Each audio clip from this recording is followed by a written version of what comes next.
Peygamber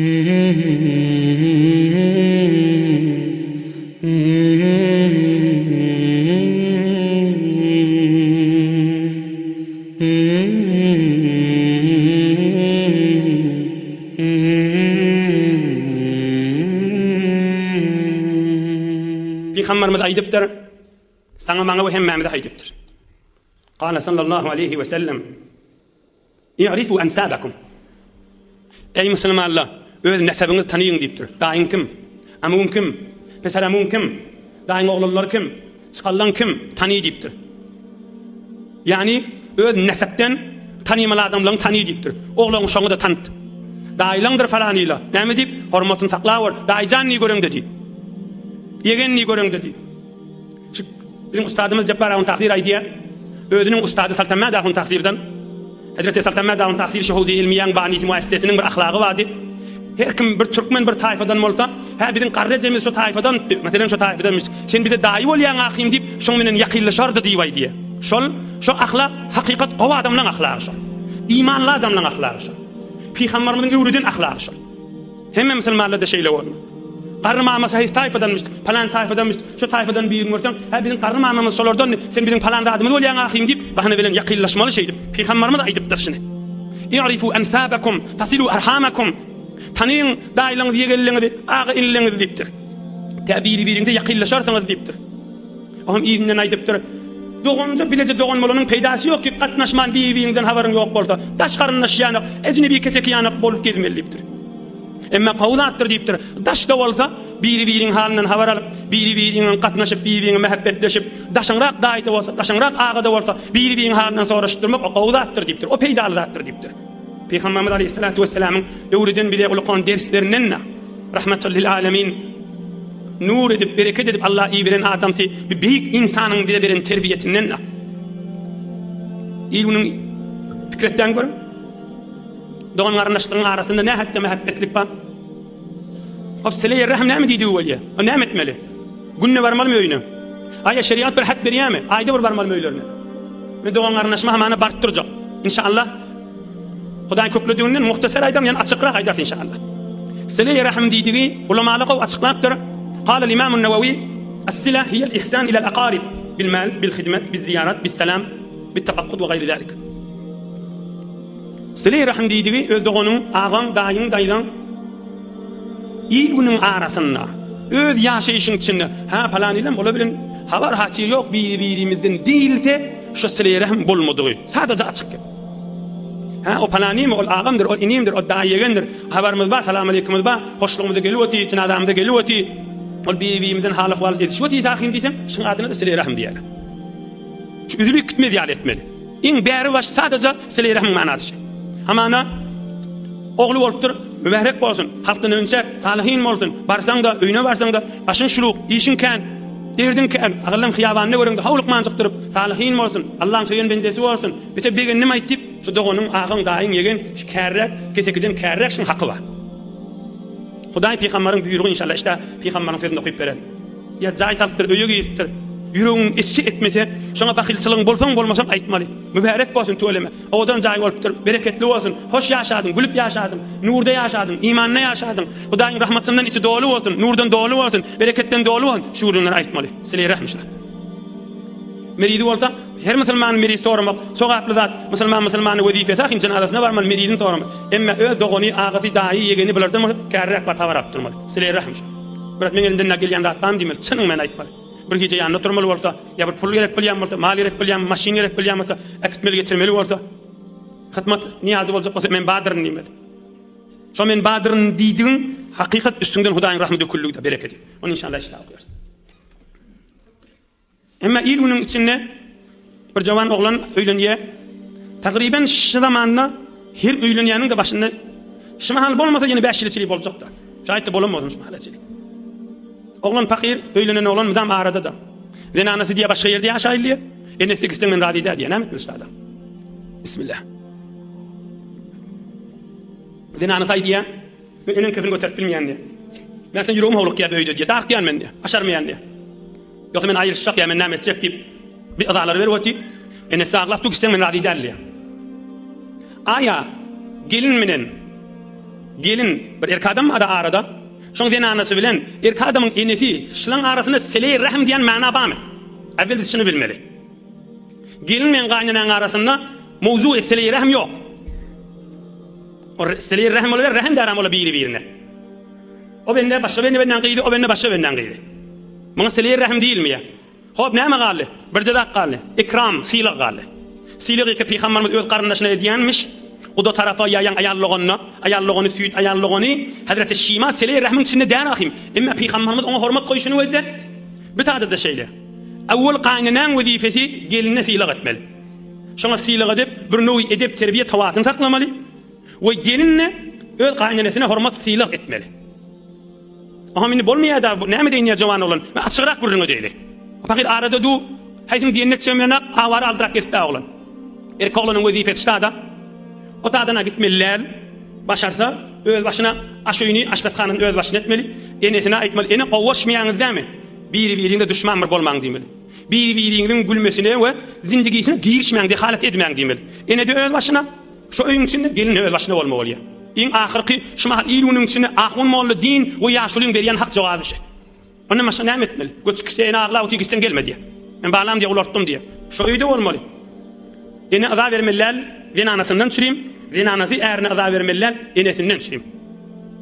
İkisi de oğlunun halini derk etmeli. Erkadyma rahm etmeli. Aradaky oğluna öz oğluna rahm etmeli ene, denany öz ärine rahm etmeli.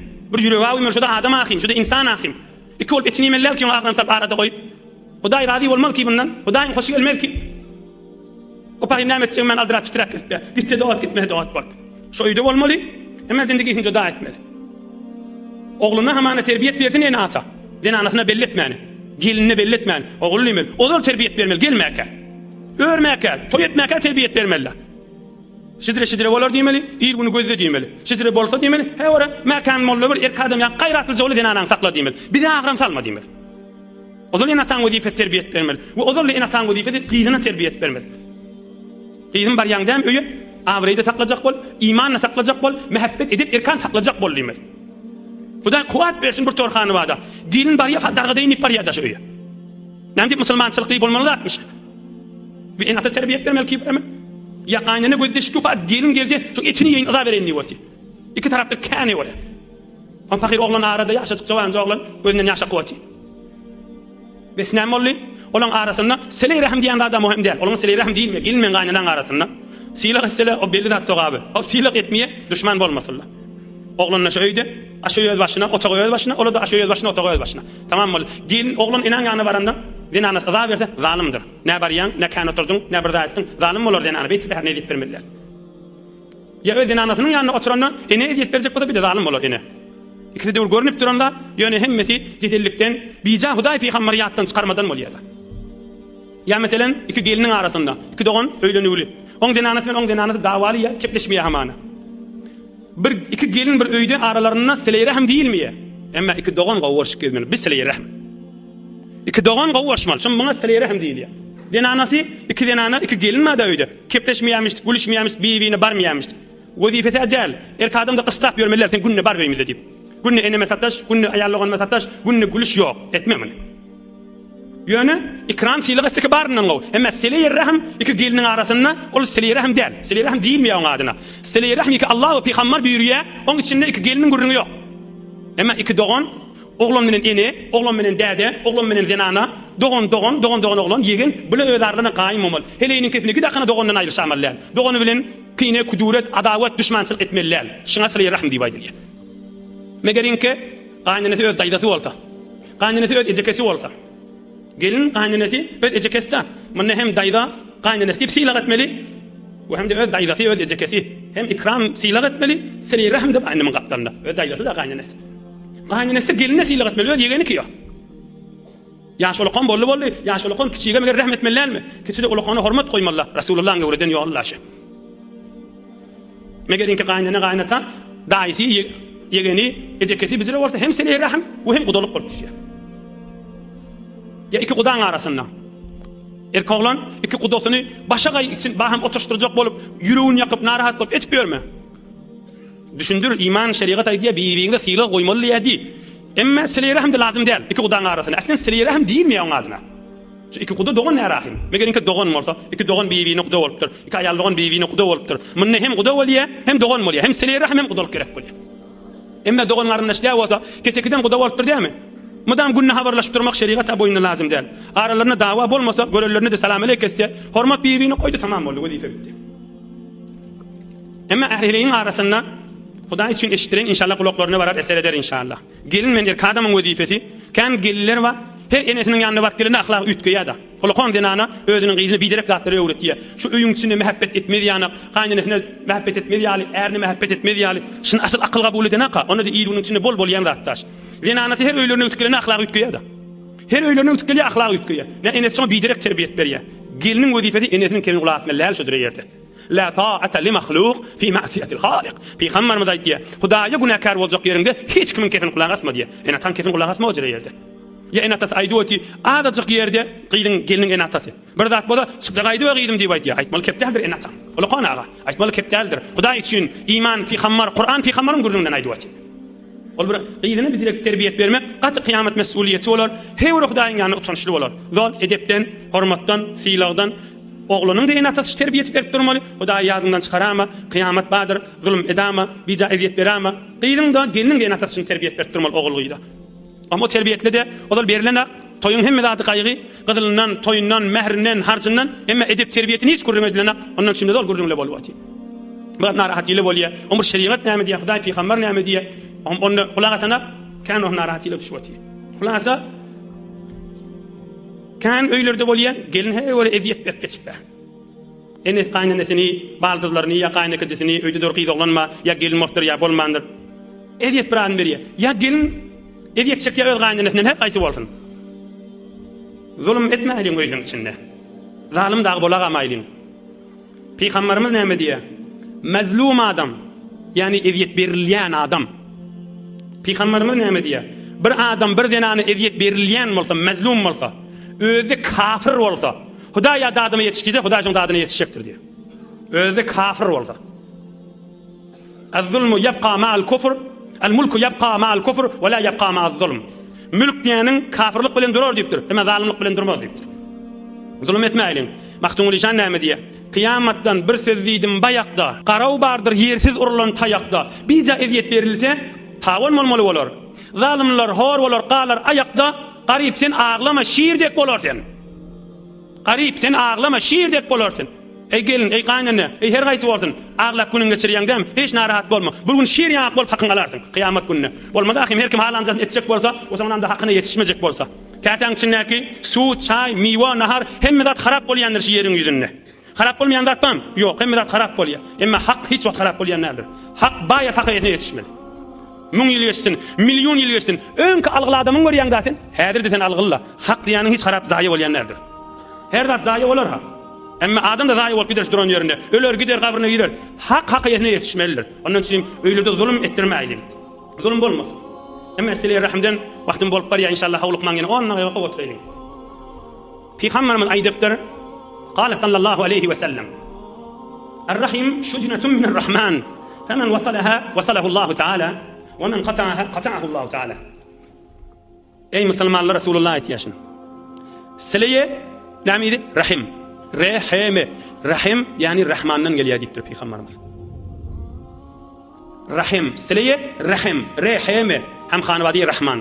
Rahmandan gelýär diýipdir. Yani her kim sileye rahim etse, dogany bilen hey salamlaşjak bolsa, yani Hudaýyň gafsyndan, rahmatyndan hey ýaşjak bolup diýdi. Hey şoňsyna bereket döküldi. O doganda her kepleşeceklerden kaçacak da yani Rahmandan kaçtı. O dogandan kaçanaka Hudaýdan kaçıp barýar şol adam. Hudaýyň rahmatyndan kaçıp barýar. Hudaýyň nurundan, jennetinden, behiştinden, rahmatyndan kaçıp barýar şol adam. Entek bahane bilen kepleşeceklerden näbir toparlary. Şo Hudaýyň rahmatyndan kaçıp barýar. Peýgamberimiz aýtypdyr şunu. O men doganyň öýüne barjak, mudam günä we öýüne näme etmeli? Mudam mahbarasyny gygyrdyp duýa, mudam gözawati. Muna sileye rahim näme etmeli? Muna da barmaly öýüne. Sileye rahmet etip durmaly, habardar bolmaly, ara kesmeli. Ýöne şu barаңda günä baň bolsa, hamynyň bam sen diýip çykyp gaýtmaly. Şo adyna narahatlygyny belletmeli. Onu çykyp gaýtmaly. Ya barаңda şo mahbarasy, ya haramzady filmi ýokmuşdyk. Oturup sen onu mäş 20 daga onu işletýär ýakýa, sen turup gaýtmaly bolýar. Indi şirket etmeli bolýar günäge. Başardyňdan nasihat etmeli, doğa da etmeli, doğanıza da koşun. Hudaýa dogan garyndaşlarymyz da seň rahmatyna düşsün diýip. Araňyz ýok da bolsa, beja araňyz ýok da bolsa, bir tofar ýerde şeriatyň gurrunma ulamalara maslahatlaşyň bol. Men täze onu açyklajak diýip aýtjak diýip gurrunma. Emma dogan garyndaş dogaňyza koşun. Siler rahmyň bir manasynyň bir. Beja diýänim bir namusyň üstüne bir zadyň üstüne gurrunma. Ondan başga ýok. Onu ulamalara maslahatlaşyň. Be her hal inni siler rahmde dogaň içinde. Hudaýa tawfik ber, Hudaýa rahmatyna sal, Hudaýa musulman bolup dünýeden geçeýli. Şo dogan garyndaş günahkar bolsa, emma ýakasy belli fasyk bolsa näme? Aşan bararlykda. Öýüne girseň, hemme bidem öýüne girdimi diýiljek şo dogan garyndaşyň. Ýakasy belli ora, haram ýan ýa haram bir gurrunlar kan. Ona ulamalar diýen. Qala İbn Hajar fi Fath al-Bari فإن كانوا فجارا فمقاطعتهم في الله هي صلتهم بشرط بذل الجهد في وعظهم ثم إعلامهم أن ذلك بسبب تخلفهم عن الحق وبالدعاء لهم كذا في فتح الباري لابن حجر الأسقلاني. Eger ýakasy belli fasik bolsa, fajir bolsa, aram kes barma diýýär. Şo barmasaň soga bişetdiňde. Ýöne taşarda görseň, şo haram zatdan bolansaň men bar ýannadyryna doganjam janym men barjakdyryna diýip onu aýtdypdyr. Çekinme, hakam mert bol. Hakyň özüniň bir haýbaty bardyr. Basylma, gorkma. Hak ýani arkan Allah'dyr. Hak aýtmagy hiç çekinme. Hak aýdyp ograndy sen olalarsyň, tarap kiçiler. Sen dağ olarsyň, o çägeden de kiçiler. Hakyň haýbaty bardyr. O ham tarap ýa kabul eder, ýa basyp başyna, "Ey birdat, men kelleme gelmi, aýagyny turama" diýip gaçyp gider. Ýere gitjegini bilmep. Bes bir wagt beter günahkar ýakasy belli bolsa şeýle ýok özü bir gowja adam kan namaza bartdy ýa birdat etdi o işler edi ýa ema haramy da bar. Oň jogaby da ýanky ýokarty beren gurrunmy ki barıp durmaly, günah işeden çykyp gaýtmaly. Emma ýene bir uly milletiň soragy. Men barsam ıza edýeti beterken götererlik diýär. Mana göreyli peýgamberimizden soralypdyr we Resulullah näme jogap beripdir. Sahih hadis Muslim riwayet etdi. إن رجلا قال يا رسول الله إن لي قرابة أصلهم ويقطعوني أحسن إليهم ويسيئون إلي أحلم عنهم ويجهلون علي يا رسول الله دوغان garyndaşym ma diýipdir. Hey men ýaşylyk etýän bilemäň ýamanlyk etýän diýipdir. Kan adam aýtýan. Hey men bilerin günälerini geçýän aýdan keplen ay ýok bolsun etýän biledi hey halkyň ýanyna meni ýamanlaýaly diýipdir. Gören oturuşlaryna toýda ýasy meni ýamanlaýaly. Asa maňa her ýaňa bartym men gurrunyň başlaryň dilinden men näşeň günälerini geçýän hiç ýerde ýamanlama we şolary gowluk etýän diýipdir peýgamberimiz bir sahabalar diýir. فقال صلى الله عليه وسلم لئن كنت كما قلت فكأنما تسفهم الملة ولا يزال معك من الله تعالى ظهير عليهم ما دمت على ذلك رواه مسلم. Onda sen aýtsyň ýany bolsaň diýipdir, ýani kıyny zatda ujra bolmak. Iki zat bar diýipdir. Bira, olar sana telekelik etýär, sen gowluk etýän. Sen olary ýamanlaňa, olar sen mydam ýamanlapdy. Şolaň içinde mydam ýanyp duran köz we ýanyk, kömür we ýanyk, kül we ýanyk, içi şolaň mydam ýanygylar diýipdir. Gor we ýanykdyr içinde diýipdir. Sen rahatdyrsyň diýipdir. Ema olaň mydam içi ýanygylar. Äsakdyr şol adamda diýipdir. İlmunyň gözle görüň şeýledir. Şol adamda mydam äsakdyr. Mydam gyzyrdak kesberendirler diýipdir. İkilenjisi, eger sen şeýle bolsaň ýadyňdan çykarma diýipdir. Hudaý taala mydam sen üstüňe kömek ýagdyryp durar diýipdir. Mydam üstüňe kömek bardyr diýipdir. Şu gowluk bolandan soňramda ýene tahammül etip bilmesen azal kesini, sabryň ýok, güýjüň ýok. Hatta agal sen mert bol, daşarda bolsaň salamu aleykum bolsun. Ve adna as-silah assalamu aleyhim ve adamu hicrihim. İn sileye rahmın bäri başy salam aleyk bolup dursun. Assalamu aleykum ve rahmetullah. Allah qowat. Ertin hayırlı. Assalamu aleykum ve rahmetullah. Hudaý imandan aýyrma. Salam aleyk bäri baş bolup tutdy. Bigat azat edip içiňi duran bolsa.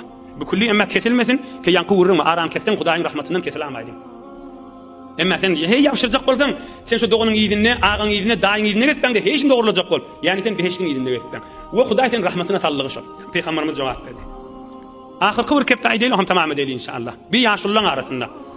İki nefer hamana kepleşmeýärmişdik. İki neferki doganyň hem mahala ýaşuly bolarlyk diýär. Dinanasy oturýar hamana. Ulaqan ak sakylly 80-85 ýaşynda agmadaň taýsir ýaly gawa adamda da bar ýa. Ulaqan teberri adam hamana. Edwati kefin aglas ýanda diýär. Aslan.